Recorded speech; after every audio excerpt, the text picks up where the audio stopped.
Sir, shall we start the session, sir? Uh, Hi, ma'am. Can you able to hear me? Sir? Can you able to hear me, ma'am? Is that Yeah, fine? please. Yes, Okay, fine. Yeah, let's start. Yeah, okay. So could you able fine, sir. can you able to share my screen? Is that possible? Could you give me the request? Yes, sir. You can give a request. We'll accept it, sir. Yeah, sure. It's done. Could you able to? Yeah, perfect. Thank you so much. Okay. Jay, அவரது connect பண்ணுங்க. Could you able to could you able to see my Yes. screen? It is, sir. It is visible now. Okay. Uh, Okay. I think So, it's time in India is like what's the time there? Okay. so before So good starting the evening, session, sir. Yeah, go ahead if you wanna. I'll take a minute to welcome you, sir. Sure, thanks. Yeah, thank you. Good evening, everyone. Good evening, participants. It is our great pleasure that I introduce Mr. Gunarajalu Ranganathan, sir, an exceptional researcher and innovator in the field of biomechanics, soft robotics, and rehabilitation engineering. And Gunarajalu, sir, is currently pursuing his PhD at Hiroshima University, Japan, specializing in soft robotics and rehabilitation at the Biological Systems Laboratory Human Modeling Group. He holds an MS in biomechanics from the same institution, where he achieved an outstanding performances over his academics, and BE in biomedical engineering from the College of Engineering Gindi, Anna University, and he ranked third in the university level.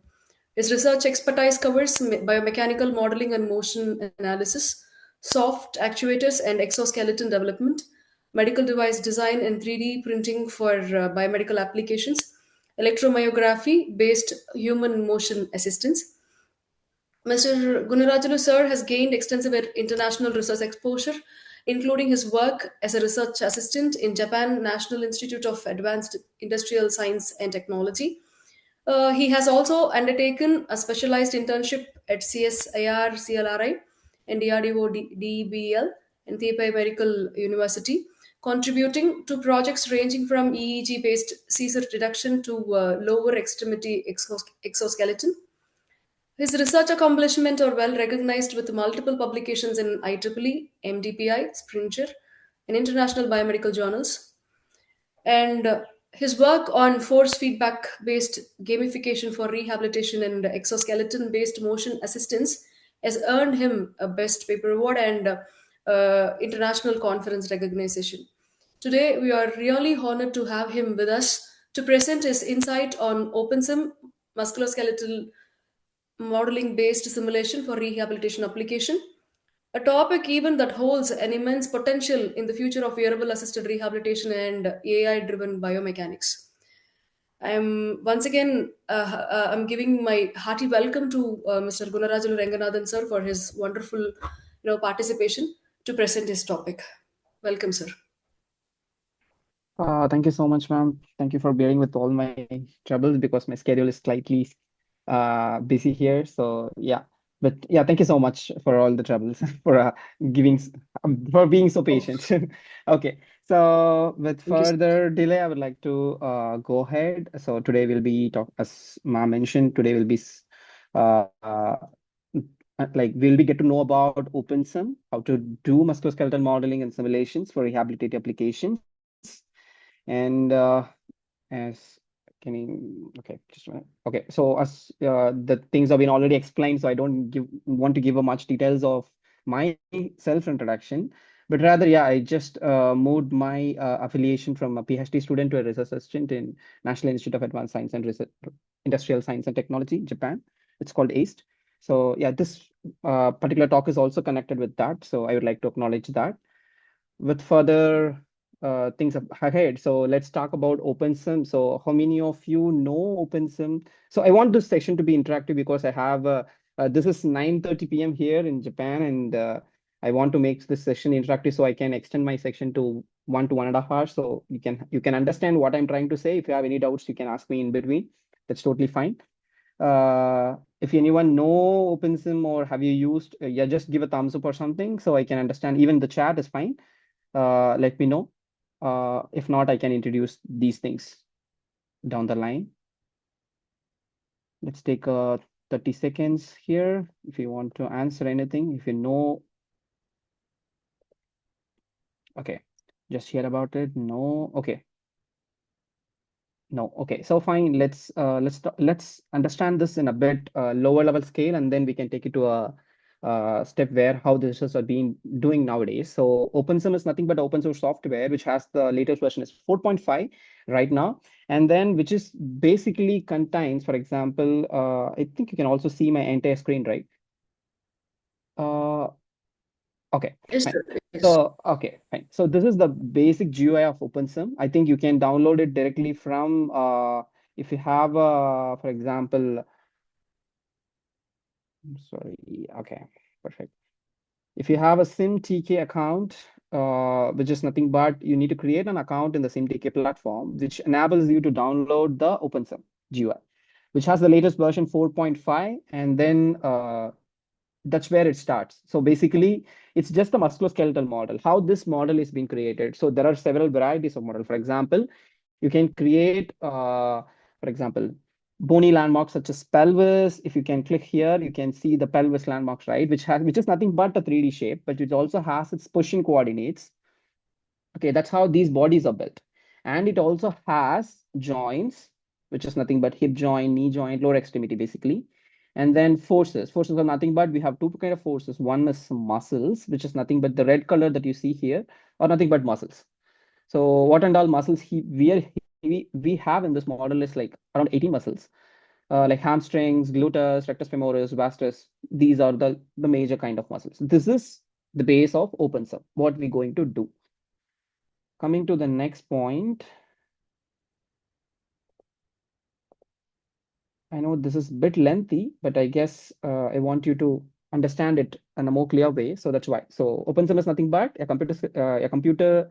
It is used to develop the computer models for musculoskeletal modeling and well as the dynamic simulations for movement. What we can do is we can simulate movements, or we can collect the motion capture data, which is nothing but when you walk, you have Viken cameras around you to collect the movement coordinates of your body markers, and then processing it with OpenSim. It's called inverse kinematics based modeling, which is like how to say a negative approach.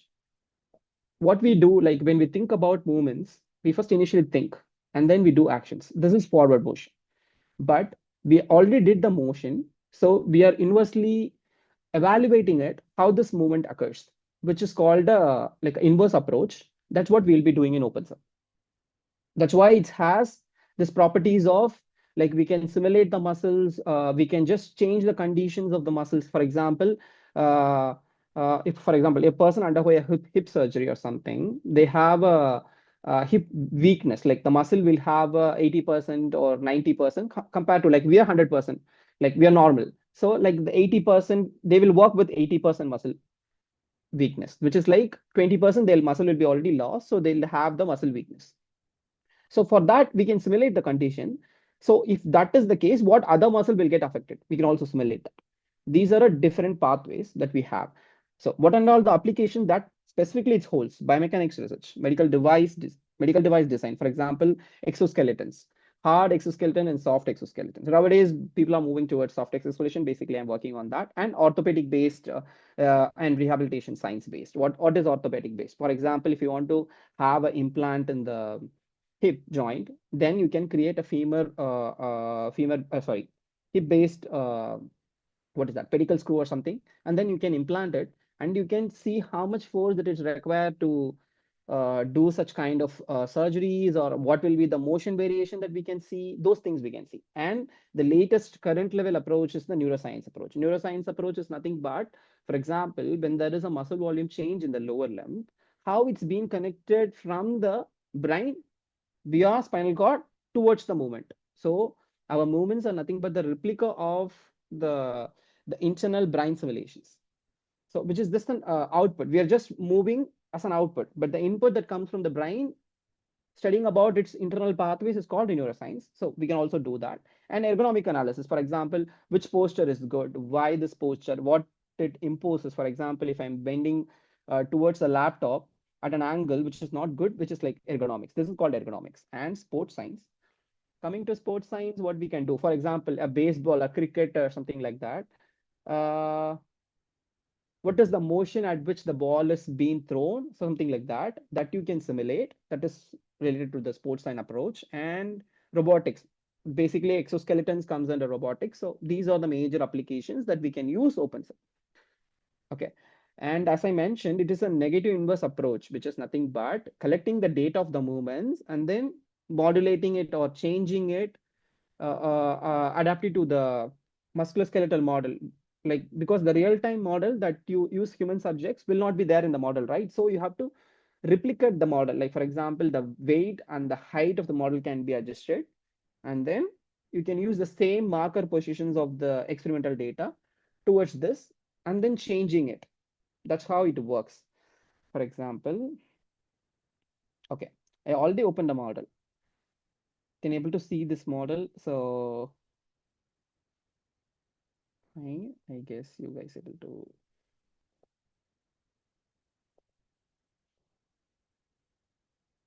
Sorry, the screen is very small.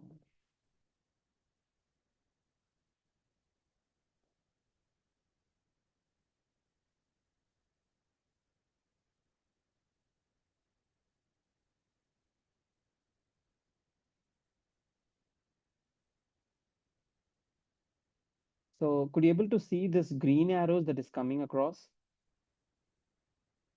Yes, sir. Does Yes, any, yes. okay, does anyone know what this green arrows indicate?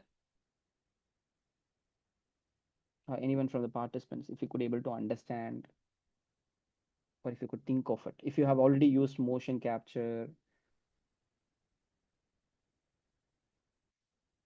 anyone? Just be like, if you know, just say yes. If not, it's okay. I will explain it. It's not a problem.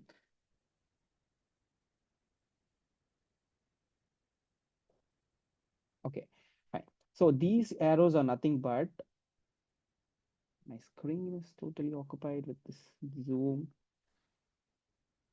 Can I able to hide this one?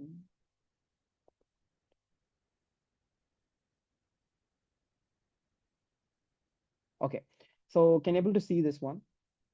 So these arrows are nothing but, when you walk, there will be a force that is coming from the ground that opposes your force, that is you place your leg on the ground, right? So when you're placing on the ground, there will be a certain amount of resistive force that is generated from the ground, which is called ground reaction force. Okay, the vectors that you see here are nothing but ground reaction force. And during 1 second of walking, for example, the same step to the consecutive step, you will walk 1 second. For example, 1 second, which has 60% that you'll be on the ground and 40% you will be off the ground, which is called the stance and swing phase. That is called the gait cycle entirely. So the 60% that you're on the ground will produce these vectors. And the 40% that you're off the ground will not produce anything, because there is no ground contact and there will be no opposing force. Okay.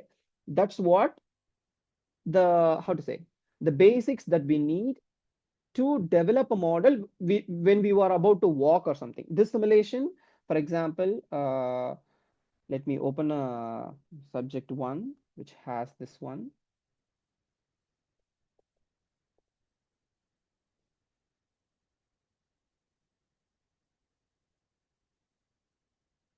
This is the subject one GRF data, right? 1 minute. Let me close everything.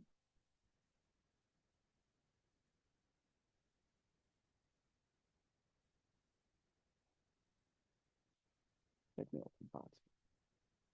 Okay. As I mentioned earlier,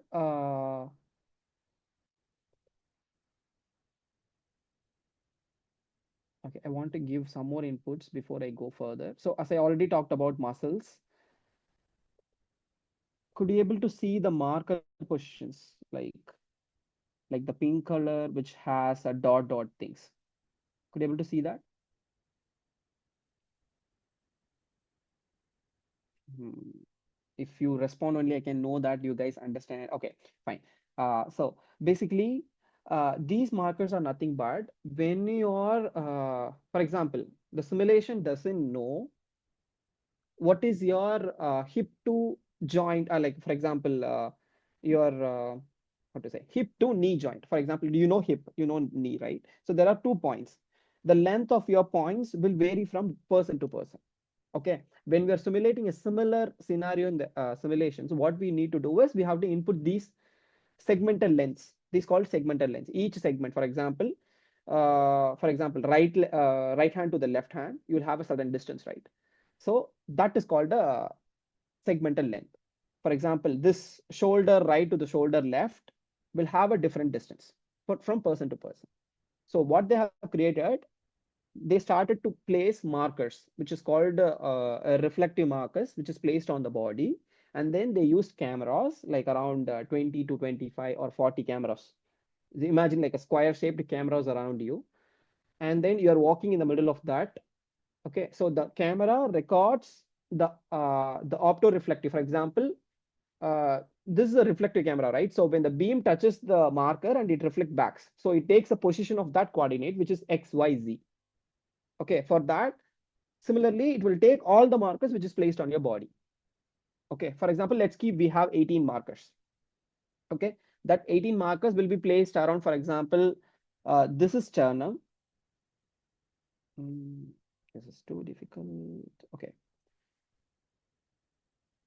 this is sternum, which is placed here, and this is L ASI, which is the anatomical name of the marker which is placed on the pelvis right and the pelvis left, and this is on the thigh, and this is on the knee. Okay, and the lateral, and this is medial. These are the components. Uh, I'm not sure how many of you from the biomedical background. So, uh, yeah, okay. Markers. So markers are nothing. It's not sensors. It's just how to say. Simply, let me explain markers.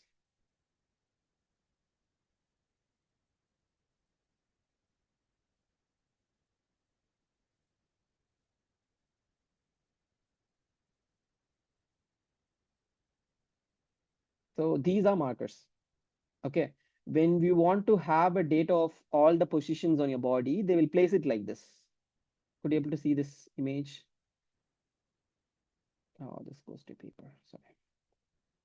For example, let's keep this one. Could you able to see this? This is called markers. So they'll create an optical coordinate. Like for example, when the camera points towards the marker, so it will fetches that position and reflects back and record that position. So when it records that position, it will have 3 coordinates, x, y, z. Okay, so this is real time. So you know the real time position of the person's right shoulder point, left shoulder point, hip point, knee point.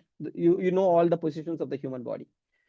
So similarly, when you place the same position markers in the OpenSim, you can replicate the human.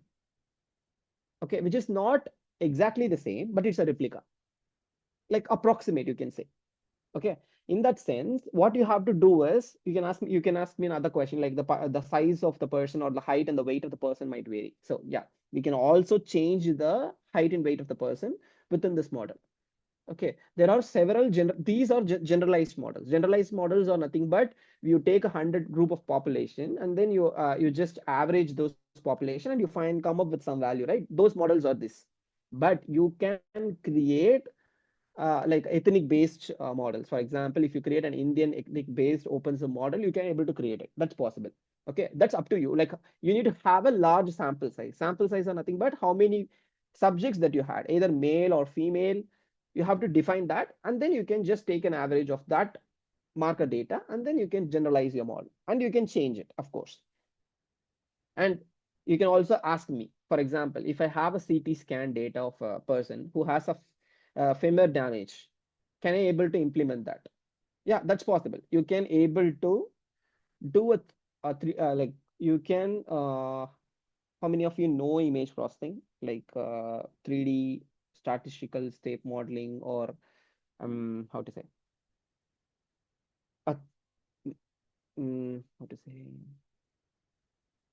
for example, stacking the CT slices or MRI slices one after the other, which give you a 3D shape. You can generate a 3D shape out of it. Okay, taking as binary values, and then you can create a 3D model. So those models, it's not video processing. It's how to say? It's just images. It has the slices of information. CTs and MRIs will have slice of informations. Yeah, exactly. The diagrams. Of course, exactly. The DICOM data, which has been converted to 3D. So those data can be added here. That is also possible. That is one of the advantages of using OpenSim. Okay. So any other questions so far? What is your visualization right now? Could you able to imagine what OpenSim can do? Can you able to understand these points? Like you can simulate anything, running, walking, jogging, anything is possible. Okay. And you can also tell me, so if I don't have 40 cameras, which cost me like around 2 crores to 5 crores per camera, and then the force plate that you see the force vectors, right, which is also similar to the 1 crore or like 50 lakhs per force plates. So what is the alternative that you can think of in order to use some other system? How to feed information captured from camera in OpenSim next? Yes, please go ahead and talk. It's fine. Uh, Anitya ma'am, can they allowed like can they unmute themselves to talk? Is it fine? Yes, sir. Yes. Okay, I will go ahead. May I speak? Yes, Yes, sir. go Yes, ahead. please. Yes, sir.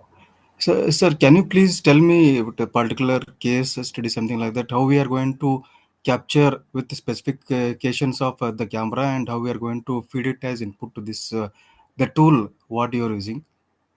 Okay, so today, sorry to disappoint you. Today talk is basically about how to use the OpenSim and how its workflow is being done. So because processing from the motion capture data to inputting into the OpenSim is a different topic.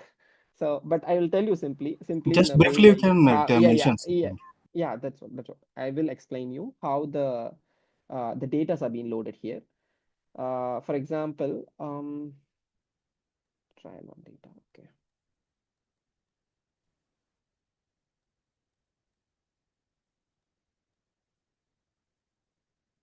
be able to see.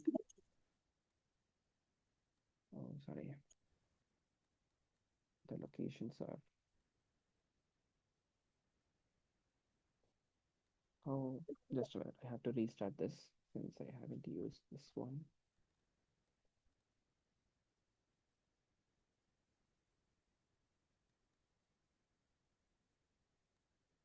Previously, could you able to see the blue markers that you saw?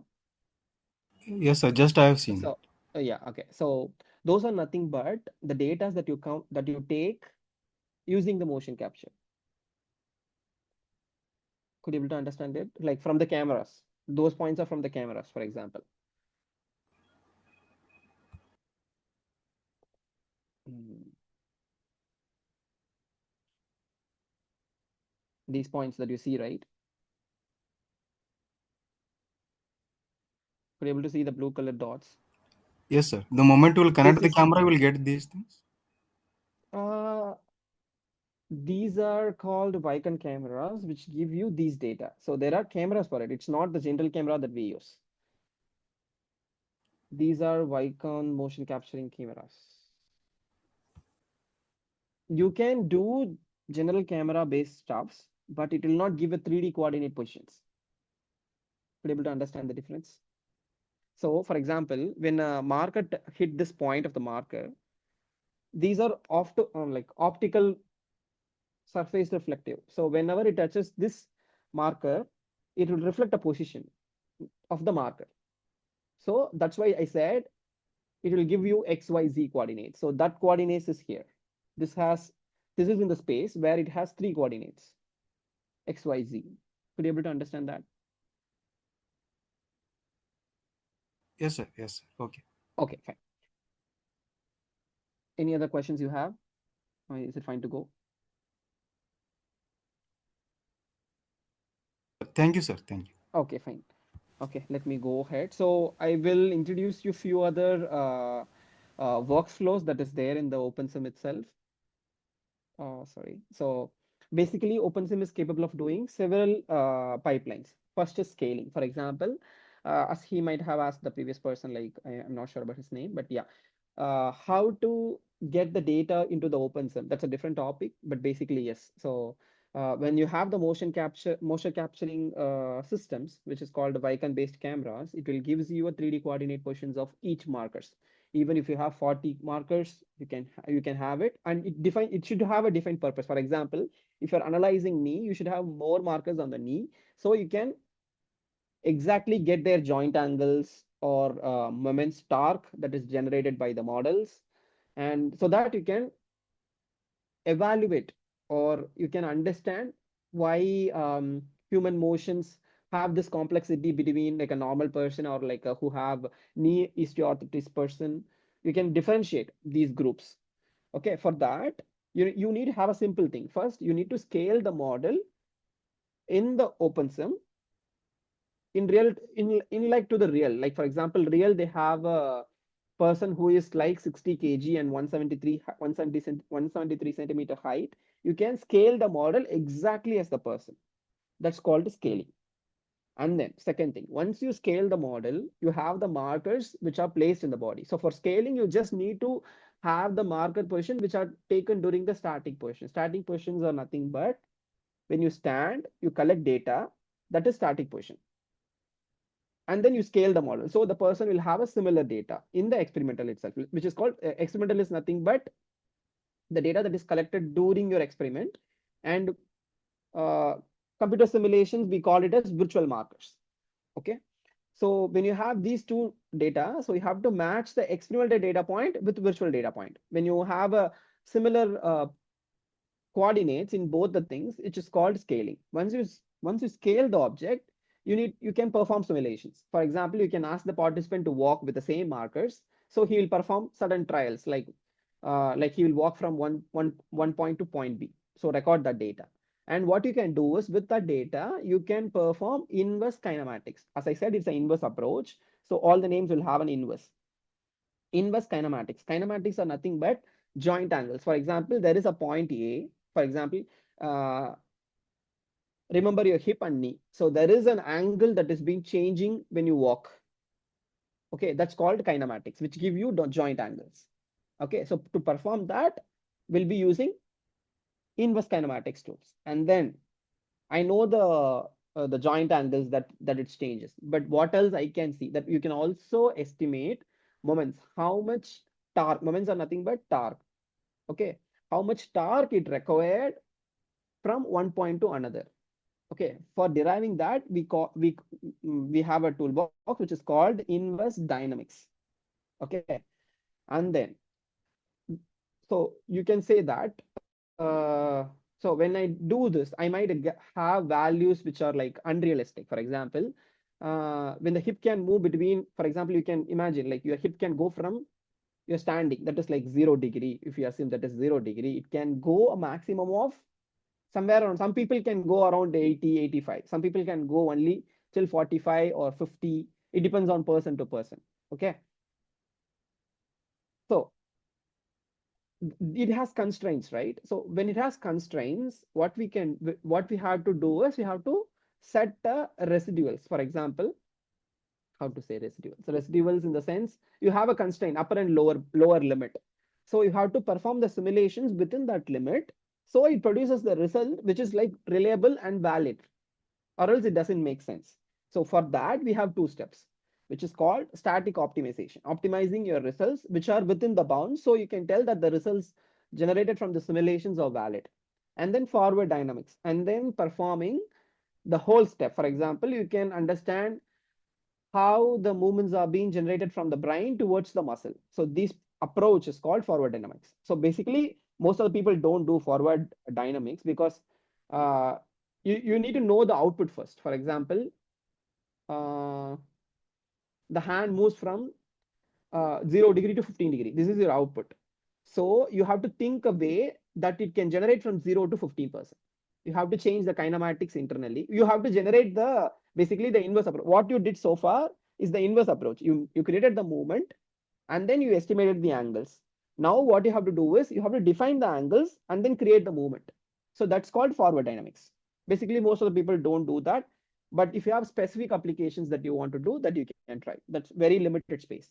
And analyzing dynamic simulations. For example, you can do how much muscles might have produced force that you can estimate. Those things can be analyzed. How much muscle force and how much joint reaction force. Like there is a bone to bone, for example. You have a knee bone, which you also have patella bone. The knee has two joints, right? From the hip, it has one joint, and from the knee to ankle, you have one bone. Do two bone to bone is been connected also with a small back patella. So this bone will have joint reaction forces between the joints. It will have a force. How much force is that? Or also we can also say simply vertebra to vertebra. So in your spinal cord, you have several vertebrae. So the in between the vertebrae, it will generate some force. And also the intervertebral disc, there is also disc, right? So that will also generate force. We can also simulate those things. So these are the basic capabilities, or the, we can say, workflow, anything. This is the possibility that we can do in OpenSim. Coming to, as I already shown, this is the GUI of OpenSim. And yeah, as I also mentioned, what and all we can get from each steps. So I will also explain what is the input and what would be the output for this. So basically for the scale tool, you have to have the anthropometric data. For example, you have to measure the segment length, hip to knee segment length. You can use either by Bicon based camera systems, or you can manually measure it. And then you can create markers, and then you can give that data to the OpenSim.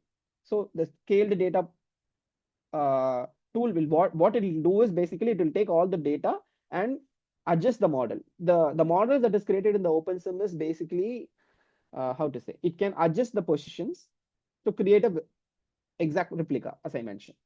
And then second thing is the inverse kinematics. As I mentioned, it's a joint angle. And third one is residual reduction algorithm, which is like, which adjusts the kinematics. For example, I can do only 45, but my result shows like 60 or something like that. So 60 degree of hip flexion or something like that. You can reduce that by a constraint that is called residual reduction algorithm. And then static optimization. You have an adjusted model, but you need to know how much forces that it produces for each step. This is the workflow. And once it produces a value of forces, you can also estimate joint reaction analysis. So that is like spine loading or contact between the 2 points. You can estimate those forces. This is the input and the output scheme of OpenSim. Okay. So from now on, I will tell you what I did initially to understand OpenSim. So you can also do these basic steps and start understanding the workflow. Today I have a very limited time to explain you the GUI completely, but yeah, I will try to cover as much as possible here. One thing. So for the flat foot, how many of you know what is flat foot? Does anyone know what is flat foot?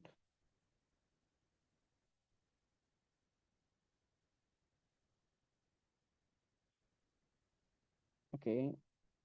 Any other?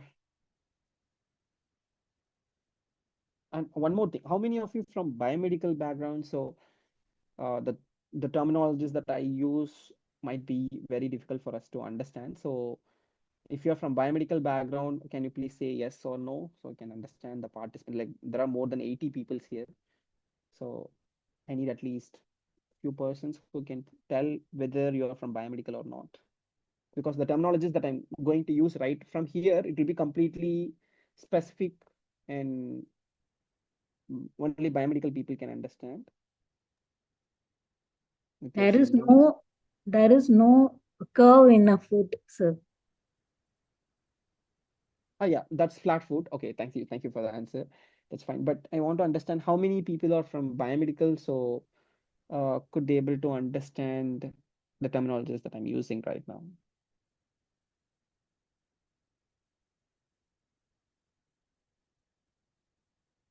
You can give me an answer in the chat, that's fine. Since I want to continue the talk, so if you could not understand, I will make sure that the words are being simplified for you to understand. So only few will be biomedical, I think, sir, because almost around 80 people, got registration around in all EC background. I don't think many of the people belongs to biomedical, sir. Okay, so I can explain in a base level so they can understand. Is that fine? Okay, Yes, sir. we take that as a yes. Okay. So what we'll be doing is, as I mentioned earlier, the markers will be placed on the subject and you will be replicating that model. So this is how you be placing the markers on the subject, and it will be really a tedious process. It takes like 2 hours or something to prepare the subject, and then he need to warm up, and then he have to do walking or running. It depends on the subjects, and then creating such models. And then what we'll be doing is I initially, this is my what is like after my BE I did this. This is a very base level work which has very few small things for my understanding. I did very several iterations to understand what is it. Okay. As someone said, like what is flat foot? Flat foot doesn't means that when you if you can see your feet, it has an arch in the medial. Medial is nothing but inside of your uh, medial is inside, lateral is outside. So you can see an arch. When the people doesn't have an arch and their whole feet is on the ground, whole feet in the sense right from the heel to toes, it is on the ground. That's called flat feet. Flat feet has its own advantages and disadvantages basically. So what in this research I understand is whether it has any changes in the joint angles. For example, if they wear shoe, like will they has any changes, can they able to perform activities normally or something like that, because the flat foot person will put the complete body load on the ground, so they have to walk slightly different. So can I improve that condition? This is what my research team. So to create balance and control. Okay, for that I asked the person to wear shoe and without shoe. So, and then I use the OpenSim pipeline, for example, scaling and inverse kinematics. I estimated the knee angle and ankle angle. Knee angle, how it will be measured? Like knee angle, for example, you have a point A, which is hip, and point B is knee, and point 3 is ankle. So the change that is happening between the hip to knee joint, okay, the angle change, that's the angle of the knee, which is happening the right and the left, that you can analyze. And then the angle that is being changed from the ankle towards the, how to say, the markers on the, it is basically about the marker position change that is happening over the time. So for example, the marker is on the 90, I cannot simply explain it. For example, how to say this? For example, consider this marker. This marker is moving here and then coming back here. So when you walk, this marker moves, right? So that create a points of calculating the joint angles compared to the marker which is placed above. So between this marker, there will be an angle. If you take a, how to say it, between 2 points, if you create an angle, then it will be called as the knee angle, since it is near to the knee. And then similar to for ankle, it will have 2 points and you can measure the ankle. So for with shoe and without shoe, it has its own advantage and disadvantages, as I mentioned. So what this shoe will do is it will create some stress reduction. Stress in the sense the plantar loads, for example, the foot pressure that you create on the floor by the normal subject and the flat foot subject is slightly different. But this shoe helped them to overcome it. So they have this initial gait steadiness. For example, initial gait steadiness in the sense, when you start walking, suddenly you have to place the first heel or the toe on the ground, and then you follow to push the entire body towards the ground. That's called gait initialization. Okay, so those things will be a trouble for flat foot subjects. So that will be resolved by this shoe one. But within the shoe, you can also create an insole which has an arch-shaped, like how to say, a wedge that is placed in addition to the insole. Insole is nothing but the layer that is from the shoe and between the your foot. You can place a, how to say, yeah, a molded plastic layer or a carbon material, anything that is supposed to be of a foam, which is like capable of absorbing the force and releasing whenever, like a sponge, for example, like a sponge. So that can be added. That's the solution that I add to this. This is a very simple pipeline. This is study one. And compared to the steady, this is the results of those study. So I basically don't want to go into that particularly. Second study is the squat. Squat is nothing but squat is a very good exercise that people have to do because of the lower limb strength, the core strength. If you do only squat, you don't need to do any other exercise basically. That's my point of difference. So it will give you a lower limb strength for moving. Okay. So that's the overall point of defense. So it will give the strength for walking.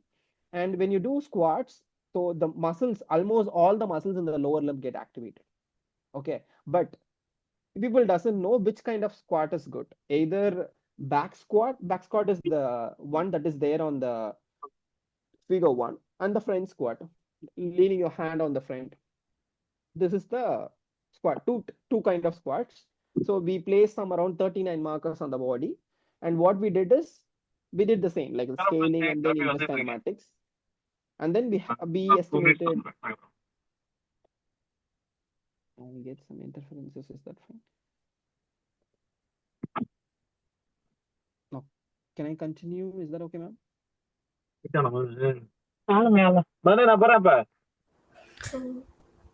So please give me a minute. Yeah.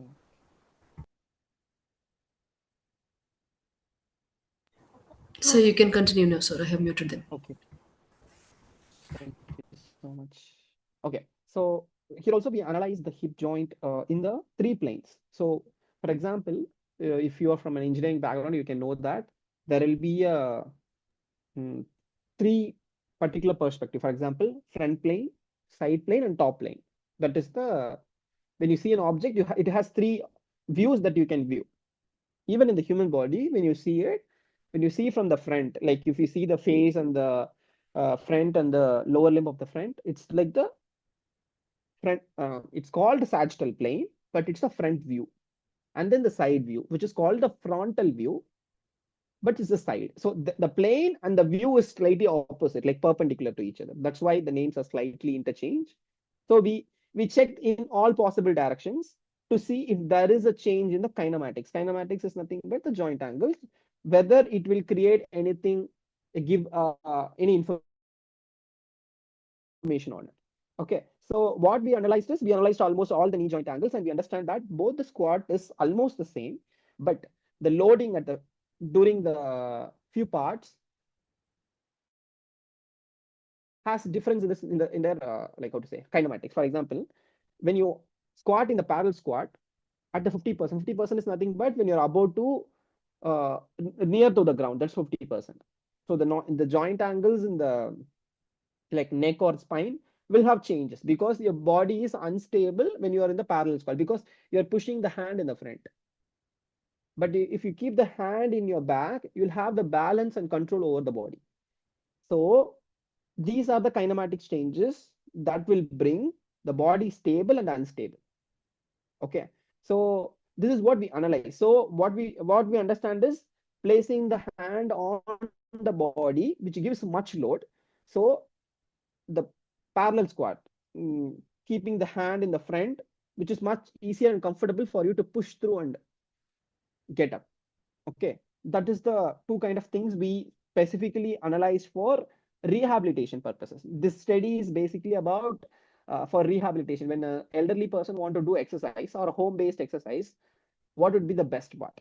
What and all we need to consider, whether they can able to pull them from the ground by themselves, something like that. That's what we analyzed here. So the third one, tomorrow also you might also have a similar talk from my professor from Hiroshima University. So they will also talk about this exoskeletons, suit based things. So what it will covers is that they'll be doing a squat in their home, basically at a home based exercise, because in Japan the population of elderly is too high. So they want to create a home based physical therapy systems. So which exercise is the best? They analyze and how they come up with the squat. And in squat, as I said, there are 2 variations, which is easier and which has more balance because the people are elderly. If they fall, that will be another risk. So we created a exosuit, which is nothing but you do 50%, and the control, like the robotic assistant device, will do the 50%.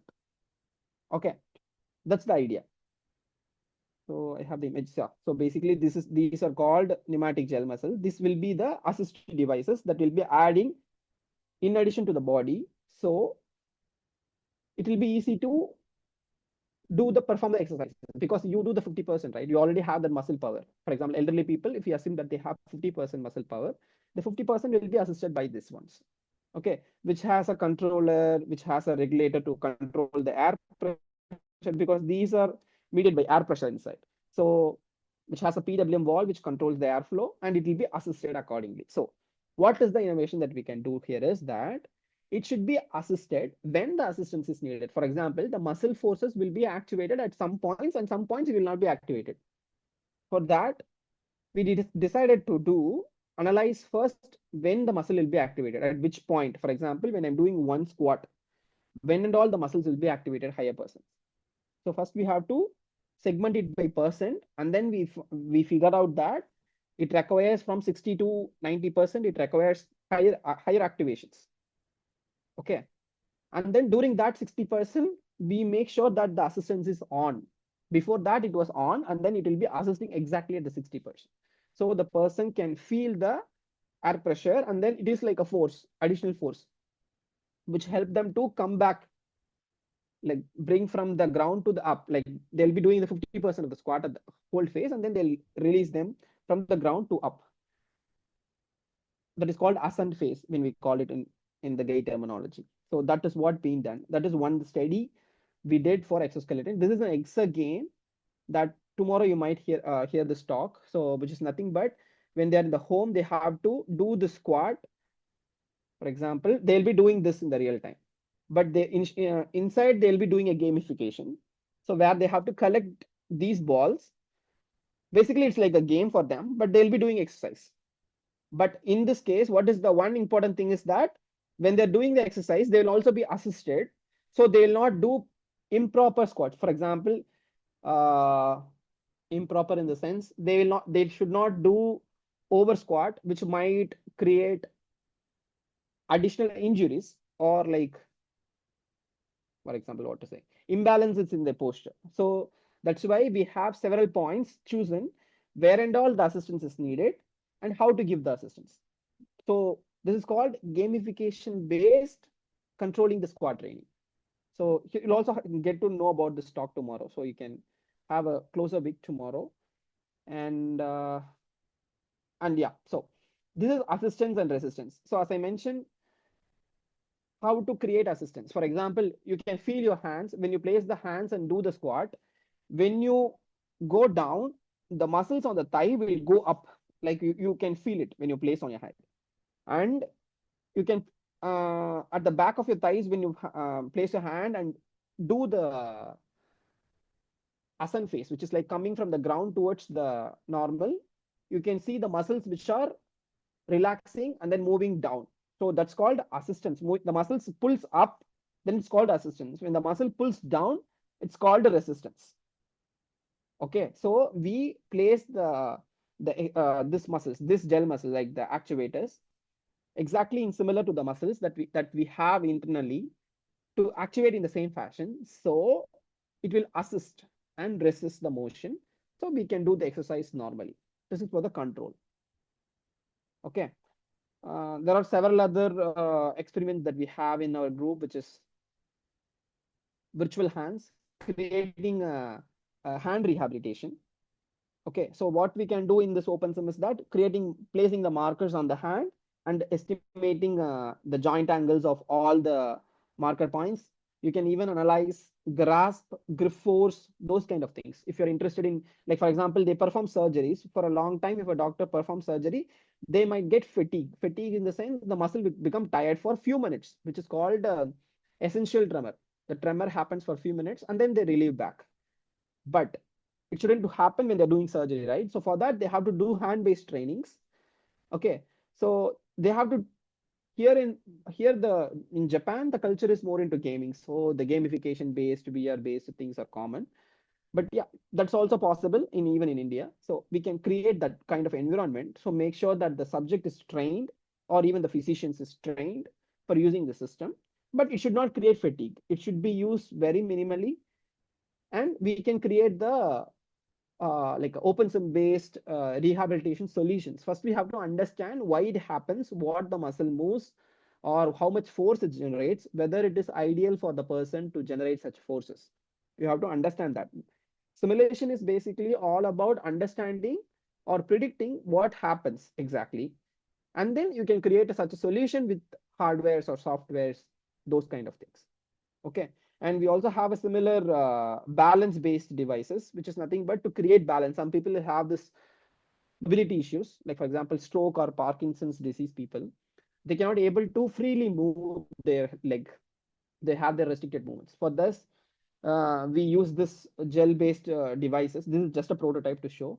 So using this, when they try to train themselves doing the rehabilitation, they can understand where they are putting more force, so they can reduce or avoid, or they can create counter compensate, we call it, putting the force in the opposite direction, and then walking in the normal speed.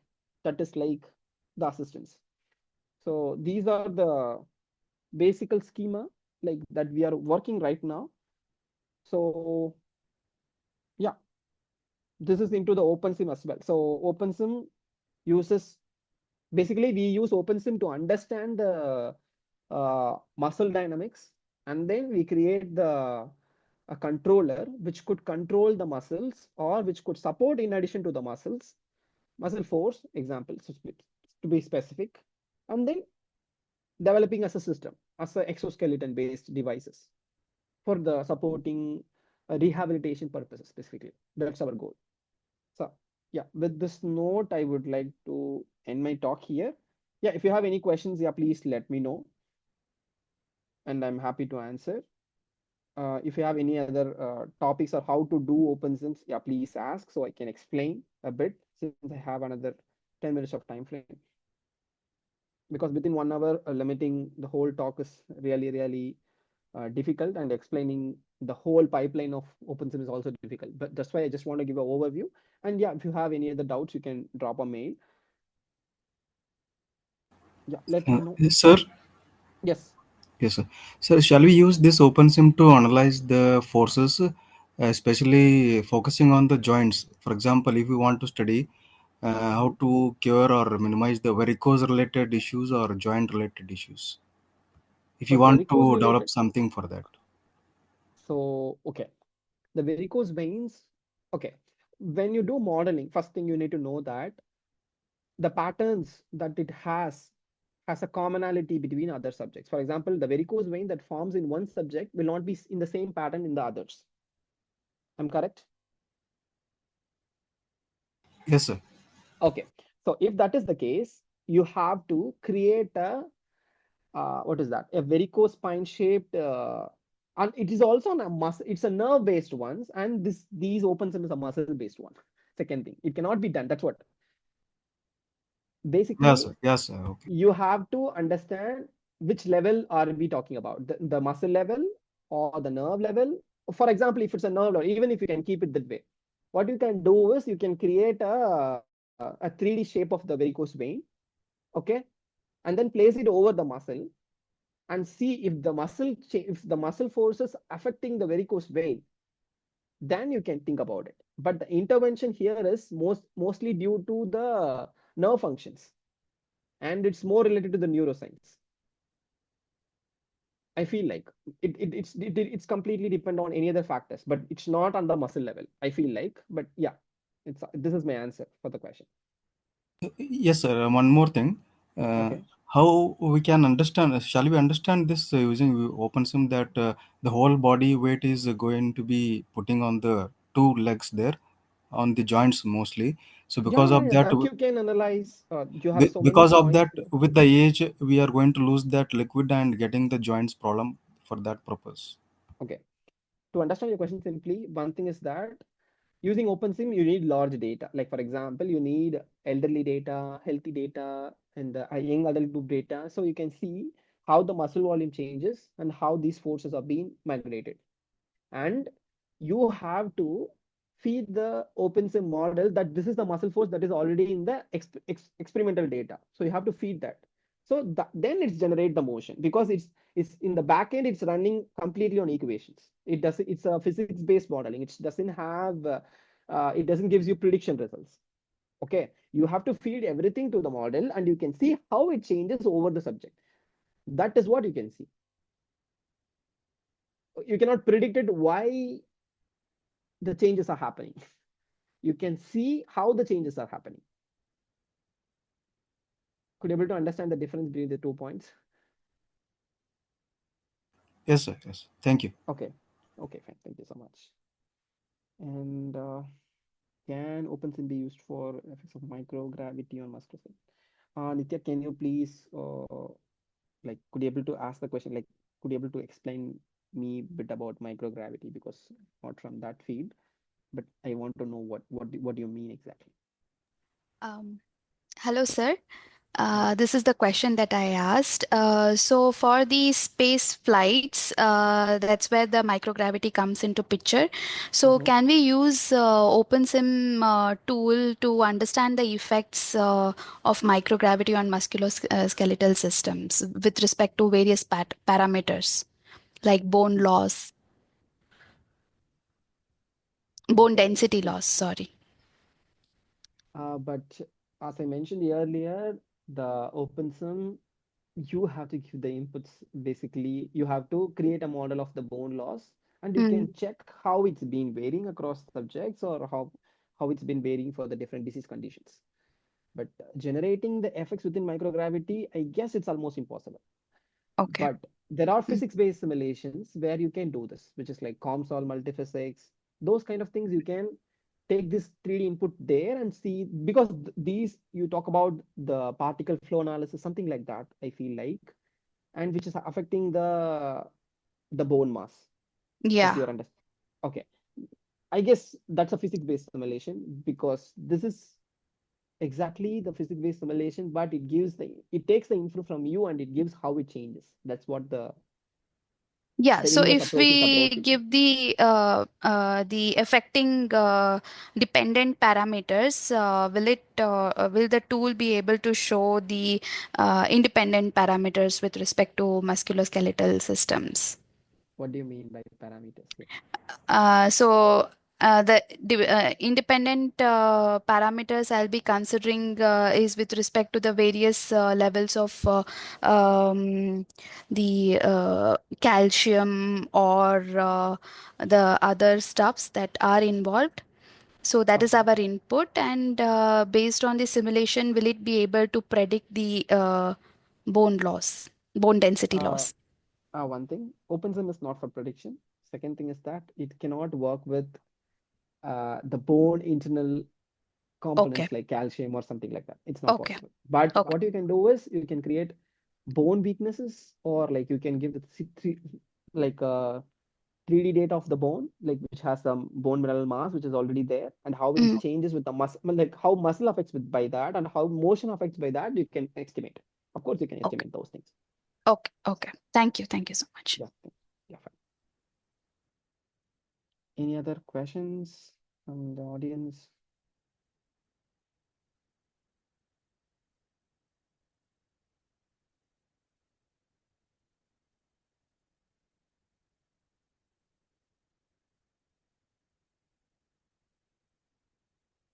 Dear participants, do you have any queries? Please, you can raise up to Mr. Gunarajalu sir, because we have to just consider his timing too, because he is just 3.5 hours, ahead from our timing. So it's there around 10:30. I hope so. Uh, Please understand, and you can raise up your question very soon, please.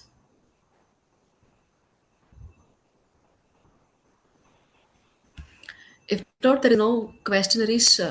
I can just give his mail ID to all the participants, so that if you have any queries, you can just mail him, and expect him, sir, to reply when he's free.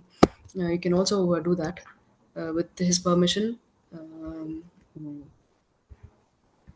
Okay, I prefer to go ahead with LinkedIn. I'll share my LinkedIn profile within this Yeah. Okay. chat. Okay. Mail is too much, so sorry. Fine. Fine. Yeah, so I will share the LinkedIn ID. So if they want to communicate anything on the LinkedIn, it's perfectly fine. Sure. It's already there in the chat. So yeah, if you have any other questions, I will wait for another 5 minutes because I promised that I'll be there till 10:40. So 5 minutes is fine. So I It's can not an wait. issue, actually, sir, Thank you because so much. I followed the timings when I go here from Japan, so I have to exactly it's maintain okay. that. It's okay, sir. So yeah, It's not a thank you problem so for much. us. Dear participants, is there any questions? Please raise your questions, please. Otherwise, we could wind up the session as early as possible.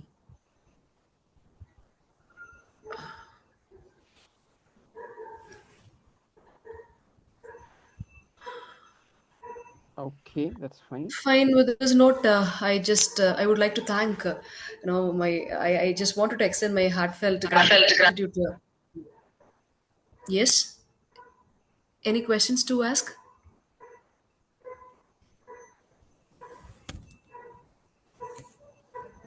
I guess it's a background noise, maybe. Oh, fine. Okay, sir. Here, I just wanted to extend my heartfelt gratitude to Mr. Gunarajulu, sir. Despite of we are just made him worried about all those timings, and we disturbed him a lot actually. And sorry for the trouble. And we really felt very bad about the communication error and all those things. So I'm so I'm literally sorry about that. And it's really honored to have you on this FDP, sir, on transforming healthcare, and your expertise in wearable technologies and open sim based skeleton modeling and all those explanation has provided us with a deeper understanding and with a real explanation and applications. And a special thanks from our management side and organizers and co-coordinator of our FTP. And once again, I thank you, sir, for your valuable time and knowledge sharing. We're looking forward for the further interaction, if it is possible, with a clear-cut timing and expectations. Thank you so much, sir. Thank you so much. It's a pleasure, like organizing such events. Like last year, also I have been and having like I have given a talk to Ishwari Engineering College or something like that. Last year I Okay. did, which is also an ATAL FTV based events. I am interested to give such talks on this kind of events, but the problem is the timings and the Yes. pre-scheduling. And we schedule events at least 6 months before, and the immediate scheduling, it's really difficult for me to plan the whole day. Fine, sir. And so that's a problem. I'm really sorry that the communication yeah, No, it no, happens, no, of no. course. And I'm really sorry for that. Yeah, and thank you so much for Thank you so the much, things sir. that you have Thank you written. so much for your presentation, sir. Thank you. Thank you. Thank you. Have a good day, guys. Yeah. You too, Wish sir. all the Thank you so best. Thank you. Thank you.